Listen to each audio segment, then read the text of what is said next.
Happening now, the Chautauqua County Humane Society rescues more than 75 cats from a Dunkirk apartment. The details coming up.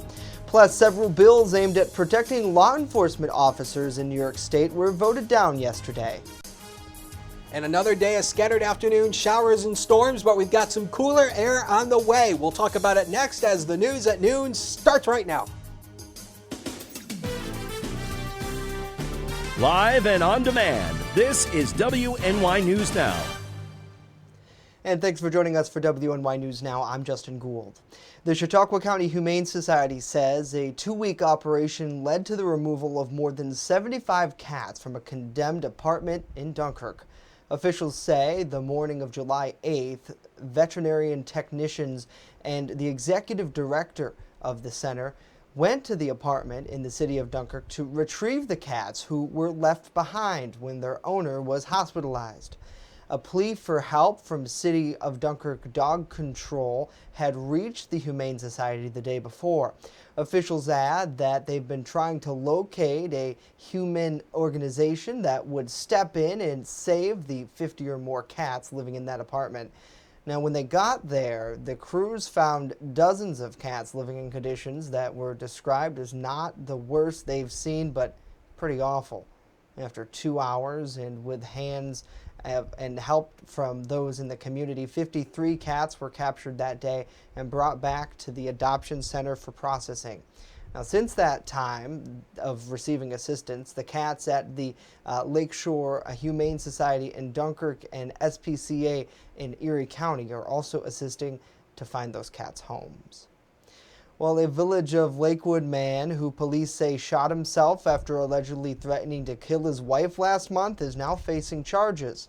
Lakewood Bus-Dye police say 55-year-old Christopher Butts turned himself in this week. Officers originally responded to a West Fairmount Avenue address just before 8:30 p.m. on Monday, June 15th, and that's when they allegedly found Butts in the driveway with a handgun. Police tried talking to him before they say he fired a round into the ground and then turned the weapon on himself. Through investigation, police allege Butts told his wife he was going to kill her as he dragged her around the yard.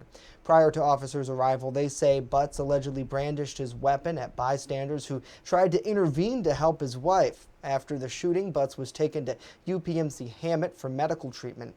He was issued an appearance ticket and is scheduled to return to court at a later date. Several bills aimed to protect law enforcement officers here in New York State were voted down yesterday.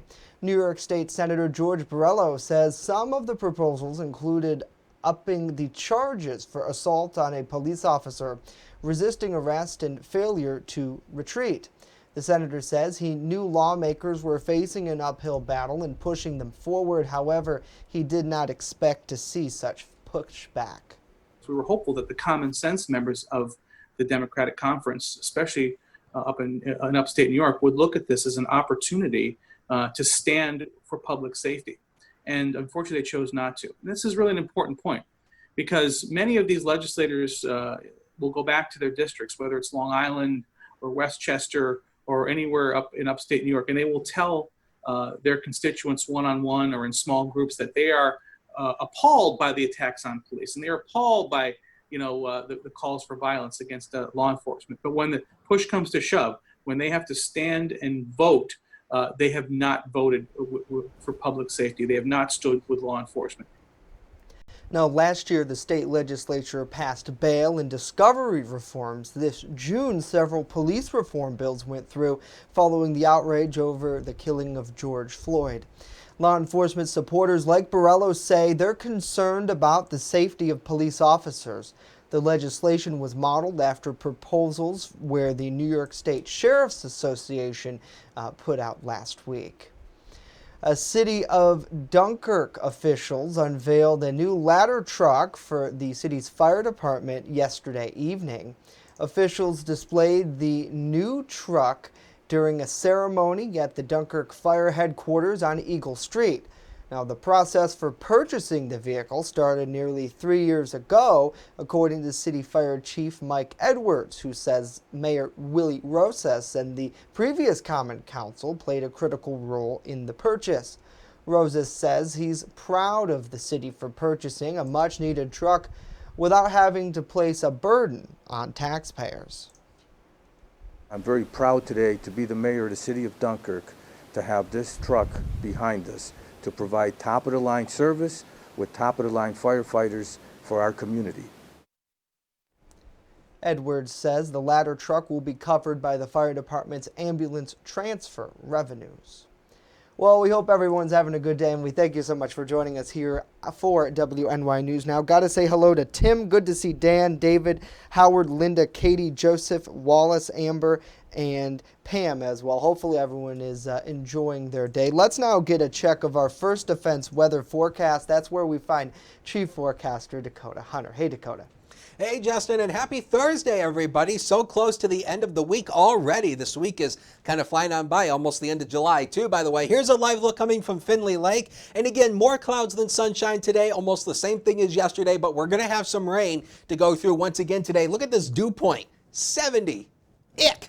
I mean, when you have a dew point in the 70s, that's just gross. And that's, of course, what we told you. The humidity was going to be spiking once again today. Few showers moving across northern Cattaraugus County. These are all moving to the east. And again, none of these are severe at the moment, but we do have a small risk that maybe a couple storms later this afternoon and especially this evening could be strong to severe. So the Storm Prediction Center has us in this low-end marginal risk. That's a level 1 on a scale of 1 to 5. It's all this darker green area. So again, you know, even though the threat of a severe storm today is low, the chance is there a storm could strengthen to a strong or severe level. 78 was the high yesterday. Another muggy night. 69 is, of course, where we started the day. This, I want to kind of explain this for a second. The record high in the record book for today is 98. It is said that it's set in 2011, but we looked at all the data to try to confirm this. I think that is wrong, but that's officially what's in the record book, so that's why it's in there. But we don't believe that's right because in 2011 we were not that warm, and 36 is the record low set back in 1985. So here's the forecast through the afternoon. Mostly cloudy, scattered afternoon showers and thunderstorms will be coming away. Again, a couple could be strong to severe. The main threats will be gusty winds, but very warm and muggy. Very muggy though. 76 to 82 with a west wind averaging about 5 to 10. If you don't like the heat and the humidity, hold on. We've got some brief relief on the way. We'll talk about it in a few. Justin? All right, Dakota, thank you. The Jamestown area Pizza Hut that closed earlier this year due to the COVID-19 shutdown will not reopen. A spokesperson announced yesterday the local franchisee decided to permanently close all 17 dine-in restaurants in Western New York, including the Dunkirk and Olean locations.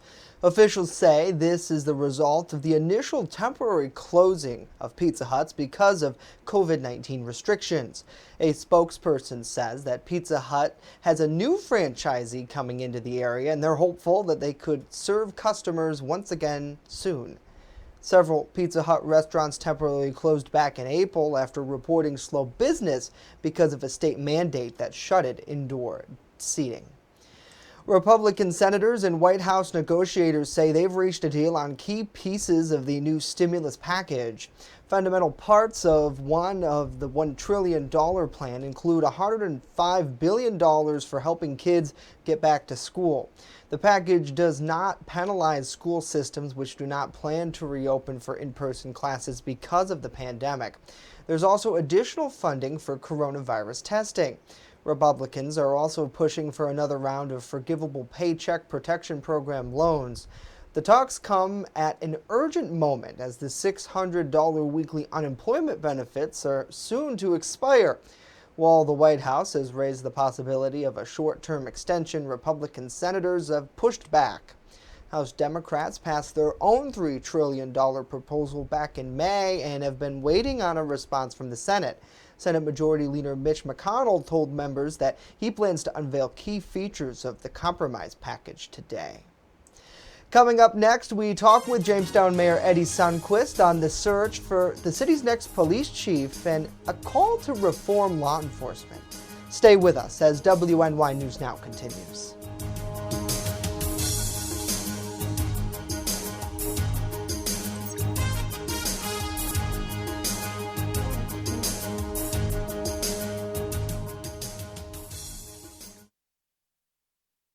With coverage that matters.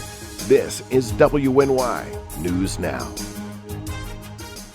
EagleZip.com is your local one-stop shop for all of your home and business computer needs. Located on Fluvan Avenue Extension, just outside of Jamestown, EagleZip.com sells and services all brands of desktops and laptops, as well as servers and network equipment for your business. All new computer sales include transferring your data from your old computer plus a 2-year warranty. Call EagleZip.com today. Stop by EagleZip.com today and let us make computers easy for you. When you're on the go, stay in the know by downloading the WNY News Now mobile app. Stay up to date on local news, weather, and sports that matter to you. Plus, subscribe to breaking news and weather alerts from the team that puts coverage first. In addition, watch news as it happens with the Southern Tier's only 24/7 streaming network. Download the WNY News Now app right now. It's free on the Apple App Store and Google Play Store. You're watching WNY News Now, where coverage comes first. And welcome back to WNY News Now. There's a lot happening right now at Jamestown City Hall as the search for a new police chief continues and officials work to continue to guide the area through the COVID-19 pandemic. Joining us on the show is Jamestown Mayor Eddie Sundquist to talk more about all that is happening. Mayor, it's great to have you here. Thank you for your time. Thanks so much for having me. First off, the search for the city's next police chief is on. So far, how has that been going, and how many applications have you received? So at this time, we've received a little over 30 applications for the police chief position. The application period is still open until the end of the month. Once that happens, we'll start to review all the applications to ensure that people have the items that are required as part of the police chief position. And those that are will then be moved on to an interview process. As you know, and as your viewers may know, we've appointed an acting interim chief as we start to continue the search, which we believe will take some time to make sure we have the right fit in a police chief for the city of Jamestown. Are you looking for a local candidate or someone with experiences from outside the area? So right now we're open to all applicants, whether they're internal or external. I think it's important that we're able to actually look at and interview people from all different walks of life and from all different places. We want to make sure at this time and in this place that we've got the right candidate for the job. And whether that's an internal or an external candidate, we want to make sure we've done our due diligence and looked at everyone that we can as part of the process. Now, the Jamestown Justice Coalition and subsequent protests surrounding the death of George Floyd have brought a renewed call for change here in local government. How was working with that coalition, and what are they calling on your administration to do? So we've had a few conversations with the coalition. I think the coalition itself is trying to really better understand its mission and where it's going. But the coalition, as well as every other citizen group that reaches out to the city, we meet with, we talk, we try to better understand their position and make informed decisions going forward for the entire community. We've had some initial conversations with this specific group, and we're hoping that we can work with them and other community agencies as we start to move towards police reform here in the city and across the state, as well as just dealing with social issues as they pop up. Now, I know recently you pretty much led with Jamestown City Council members a Juneteenth event where we social distanced the best we could, wore masks. I'm sure COVID has played a role into how much we can actually do in the city, but having these events and being available for the citizens, why is that so important for you to get out there and march with them? My role as mayor is to ensure that we have the most vibrant community possible here in the city of Jamestown. That means I need to be with our community. I am a member of the community, just like everyone else that's part of it. And so I need to be there, and I want to be there with each of these groups as they start to move our city forward, as we progress as a new modern city here in New York State. I took this job, I ran for this office because I wanted to progress the city of Jamestown. And that's what we're doing. We understand COVID has kind of thrown a wrench in everything and has made the first 7 months of my administration super fun. But for the most part, my job as mayor has not changed. It's here to be a part of the community, to support individuals and groups and organizations, and to ensure, as I said at the beginning, that we have the most vibrant community possible. Now, the Justice Coalition has really pushed recently to have the Jamestown High School Red Raider mascot removed. Where do you stand on that issue, and do you think that the logo should be changed? Well, my understanding in talking with the new superintendent is there will be a committee getting together to really discuss it. The reality is that if there is an issue with cultural appropriation, we need to seriously look at that and actually, make some decisions, actually make some change. As a proud high school graduate of Jamestown Public Schools, I understand the passion and the energy behind the Red Raider. But when we have our Native American colleagues telling us that this is the wrong cultural appropriation, it's time we start to look at our policies and make some serious changes. And we've seen a lot of emotions get pretty heated behind the logo, where folks are calling it a racist logo and are really upset. And on the other side of the spectrum is you have people who say, well, there is a lot of heritage behind it, and we weren't trying to be mean-spirited with having it. How are we going to be able to include all of that into the conversation? Well, these conversations are uncomfortable, and they always are. Just when we talk about race, just like we talk about things that make us prideful.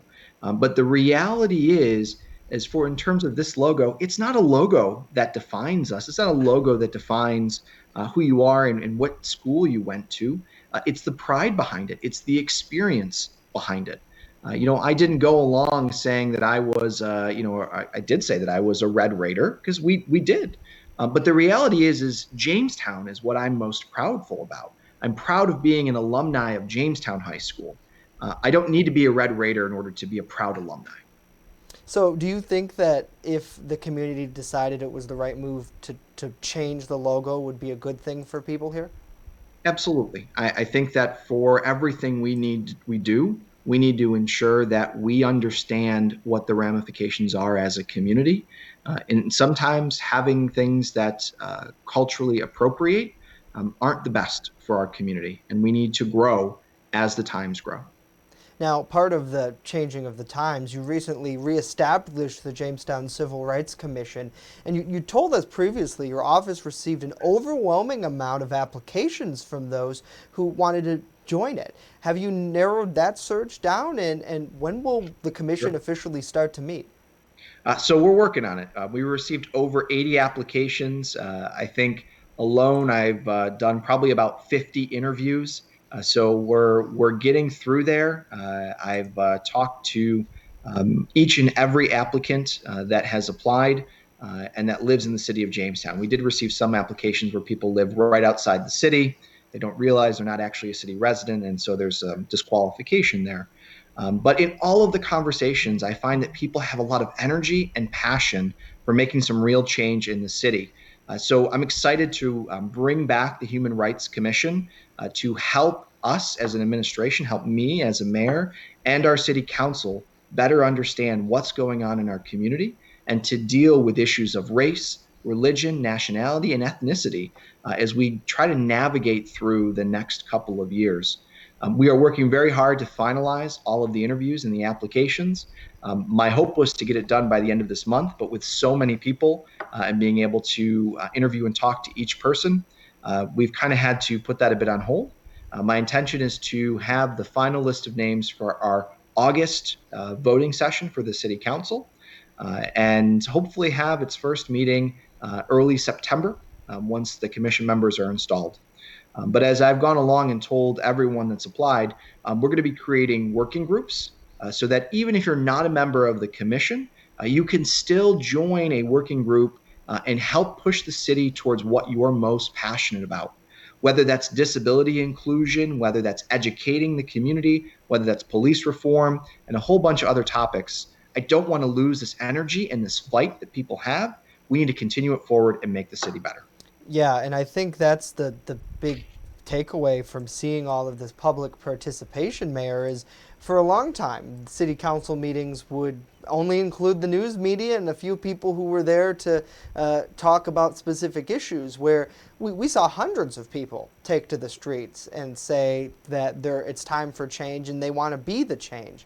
For the commission specifically, are they going to have any power within the city, or are they merely an advisory to government? Well, the commission itself has the power to not only investigate, but also to make recommendations for immediate changes to my office as well as the city council. We have to, as you probably know, and as well as your viewers, we have to undergo a review of our police practices in order to retain state funding by next year. As part of that, we're going to ask the commission to help us through that process, help us to evaluate our policies and procedures along with our community, and ensure that we're doing the right thing at this time. We're also asking them just to help us be better as a community. What can we do to ensure that we understand each other's cultures, that we're learning from one another, but we're also ensuring that we are working with one another during this time. So to an extent, they are advisory, but to another extent, they're actually going to be producing the policies that the city council will vote on to make change in the city as we go forward. Now, switching gears a bit, COVID-19 has presented several challenges, both medically and financially. For many local governments, the loss of tax revenue is a big problem. Here in Jamestown, you had to make several hard decisions to try to make up the difference. How are we looking financially at this point, and do you anticipate continuing to make adjustments going forward? So it's no secret that we've talked about having to cut almost $4 million from our budget in order to avoid a deficit. At this point, we've only gone through the first phase, which was a cut of $1.2 million. And trust me, it's hurt us all. We've had to cut back on road construction projects. We've had to close parts of park bathrooms and fields. We've had to really look at what we are doing as core operations in the city, and our residents are noticing, and we've had to take a tough tact. But the reality is that we don't know how much more we have to cut yet. We anticipate that the state is going to reduce our state aid, which amounts to about $6 million here in the city, by 20%. They've already cut our road repair budget by 20%. But we just don't know if the state's going to withhold its payment for us in general municipal aid. That is going to be a huge trigger on whether we are going to need more cuts going into the next phase of our restructuring plan. We are waiting just like every other municipality. I just got off a call with our other mayors and elected officials across the congressional district. And I'll tell you, every one of us was complaining about how we don't know what the state's going to do, and we need direct federal aid in order to continue. We're paying the most out of everyone in police, fire, and public safety, and have gotten $0 to support the work that we're doing controlling COVID. Yeah, and I know recently Senator Schumer was in Olean, and he said that sometimes the state does have sticky fingers when it comes to that aid, and he's working on getting aid directly to local governments. So certainly something we're going to keep our eye on. Finally, Mayor, we thank you for joining us today. The governor has said that if residents do not follow this social distancing and continuing to wear face coverings when out and about, the pandemic could get a lot worse. We've seen a spike in COVID cases recently where county officials attributed that to young people. What is the pulse here in Jamestown? Are people following guidelines, and what's your message to those who don't? Well, I think the first message is wear a mask. It's simple. It's easy. We've been giving them out. The United Way has been giving them out. You can find them in a lot of different places. But what I have noticed is the city of Jamestown, very early on in COVID, was doing what we've asked them to do, which was stay home, wear a mask. As the weather has started to get better, people started to migrate more.